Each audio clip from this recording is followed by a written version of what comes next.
ليه حضرتك موجوده النهارده في مظاهره اليوم العالمي للمراه؟ عشان انا مرأة. تمام. انا سيده. انت شايفني غير كده يا حبيبي؟ لا يعني احنا نازلين عشان نقول لمرسي احنا موجودين، مهما تعمل احنا مش هنقعد في البيوت ولا نلبس برقع ولا نلبس نقاب، احنا موجودين في التحرير. ياللي بتسأل نازلين ليه؟ استاذه منى الطحاوي، انت موجوده في مصر اصلا ليه بقى؟ بص انا قررت ارجع مصر خلاص. انا بقالي 12 سنه في امريكا، قررت ان انا ارجع اعيش في مصر دلوقتي عشان حاسه ان الايام دي ايام حرجه جدا، واهم القضايا ليا الايام دي قضيه المراه. حاسه ان قضيه المراه دي بتطنش من العالم كله. النظام مطنشنا، المجتمع المصري مطنشنا، فاهم قضايا ليا يعني الخناقه الكبرى ليا هي خناقه الست المصريه. 90% من بنات مصر لسه بيتعرضوا للختان، لما يبقى في عنف اسري داخل البيوت، لما البنات تبقى بتتعرض للضرب وبعدها تنزل الشارع يتم التحرش بيها، واحيانا بتبقى تحرشات جماعيه كل يوم على الشكل ده، يبقى الست لسه مظلومه، يبقى الست لسه ما خدتش حقها.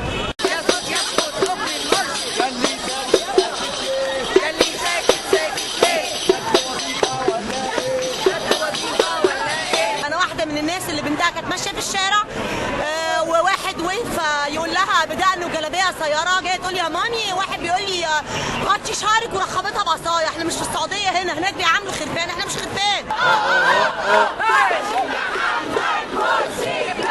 احنا عندنا فكر ابوي مسيطر في المجتمع، وهو ده اللي احنا لازم نغيره، مش بس القوانين والدساتير. احنا ممكن يبقى عندنا احسن دستور في العالم، بس الفكر والتقاليد والعرف ما بتأيدش ده، فمفيش حاجه بتحصل. المجتمع هو المرأة، يعني المجتمع من غير مرأة ولا حاجة. أنا هدي حضرتك مثال، في الحرب العالمية الثانية الرجالة ماتت في ألمانيا، كانش فاضل غير الستات وشوية رجالة صغيرين، عملوا إيه؟ بنوا ألمانيا اللي إحنا شايفينها دي. طب وأنت شايف الحال في مصر إيه؟ رأيك في الحال في مصر؟ الوضع بشكل عام؟ بشكل عام زبالة. إحنا الحقيقة وقعنا في عصابة، إحنا الحقيقة وقعنا في ناس أسوأ من الصهاينة الحقيقة. في 8 شهور أكتر من يعني مئات من الأطفال بتموت، مئات من الشباب بتموت. الشعب يريد اسقاط النظام. حقوق المرأة زمان تختلف عن حقوق المرأة دلوقتي؟ زمان حياة تانية، مصر دنيا تانية. ايه اللي حصل دلوقتي؟ يا رب اقول ايه؟ هو ليه حضرتك موجود في مظاهرة اليوم العالمي للمرأة؟ يعني أنا بساند المرأة وبطالب بحق المرأة في الدستور المصري وفي البرلمان المصري، لأن المرأة داخل المجتمع المصري هي نص المجتمع، لها دور كبير في الثورة المصرية.